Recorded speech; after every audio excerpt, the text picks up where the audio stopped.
সারা রাত মোবাইল টিপে সকাল 9টা থেকে মোবাইলের মাঝে চার্জ নাই, মোবাইলের মাঝে চার্জ নাই। এবার মাইকিং চলে সকাল 8টা থেকে বিকাল 4টা পর্যন্ত কারেন্ট থাকবে না। এবার টেনশন আছে না নাই? সারাদিন কারেন্ট থাকবে না, আর যদি কারেন্ট না থাকে আমার মোবাইলটা বন্ধ হয়ে যাবে, আর ওই পারে কথা বলা যাবে না। এবার ওই পার থেকে রাগ করবে কি করবে না?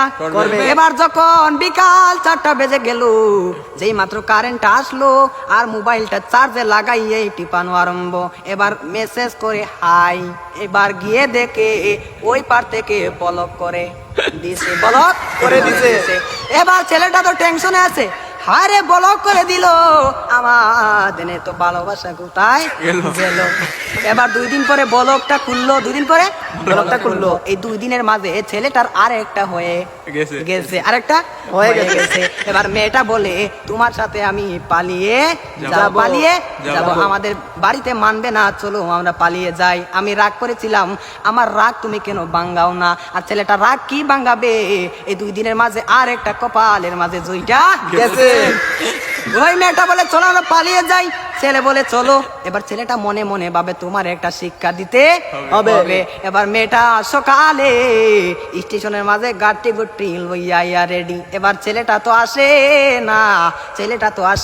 না, আর মেয়েটা বাড়িতে কি যাবে, বাড়ির মাঝে 3 হাত লম্বা একটা চিঠি দিয়া পাইছে। পাশের গ্রামের রফিক মিয়ার সাথে পালিয়ে যাবে, বাড়িতে চিঠি দিয়ে যায়, আমি আর বাড়িতে মাঝে কোনোদিন আসবো না।